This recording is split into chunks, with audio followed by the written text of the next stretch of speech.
Come on. Les nouvelles règles du tennis mondial ont fini par intégrer la routine du circuit ATP. Pour la deuxième année de suite, les 4 tournois du Grand Chelem ont adopté le fameux super tie-break de 10 points lorsque le score atteint 6 jeux partout dans le dernier set, au profit de l'ancienne formule où les deux joueurs poursuivaient leur duel jusqu'à ce qu'il y en ait un qui finit par breaker son adversaire. Une formule qui a été mise en lumière par l'Open d'Australie. Aujourd'hui, le premier major de la saison a pu admirer plusieurs tie-breaks depuis la semaine dernière, notamment deux disputés par l'Allemand Alexandre Zverev. Une formule qui a fini par plaire aux amateurs de la petite balle jaune.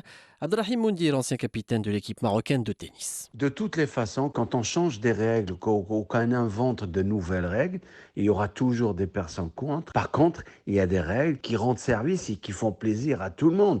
Par exemple, le super tie-break dans le set décisif est une excellente chose pour tout le monde. D'abord pour les télévisions du monde, pour les joueurs, parce que des fois, on ne sait pas combien de temps ça va prendre, et aussi pour l'organisation, parce que juste pour dernier rappel, le match qui a marqué l'histoire du tennis mondial, entre Isner et Mahut, arbitré par Mohamed El qui a duré très très longtemps, qui est allé au-delà de 3 jours de jeu, 77-79 dans le cinquième. Donc c'est énorme.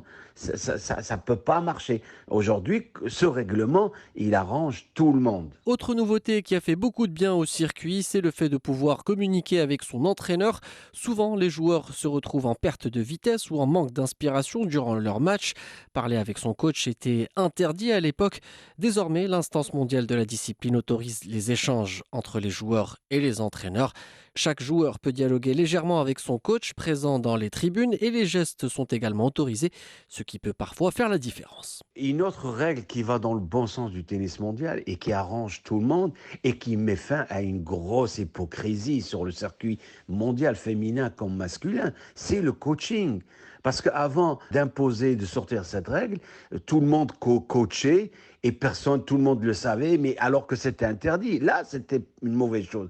Aujourd'hui, le coaching est toléré. Bien sûr, il ne faut pas gêner l'adversaire, mais le coaching est toléré sur le court terme, sur les cours de tennis, que ce soit la WTA comme pour l'ATP. Donc ça, c'est une très très bonne chose que le coaching soit légalisé sur tous les cours du monde. La night session a également été modifiée, critiquée par les spectateurs et épuisante pour les athlètes. Les matchs de nuit sont désormais encadrés.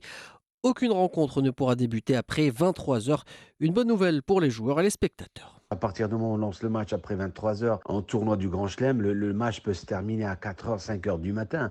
Après, le joueur, il n'a même pas le temps de récupérer et pour attaquer un deuxième match. Là, ça peut valoriser certains joueurs et dévaloriser d'autres joueurs. Donc, c'est une très, très, très bonne chose. Enfin, la dernière nouveauté concerne cet Open d'Australie qui se dispute en ce moment à Melbourne. Le premier grand chelem de la saison a modifié la règle de l'entrée des spectateurs dans le stade, ouvrant les portes après chaque jeu et non pas à chaque changement de côté.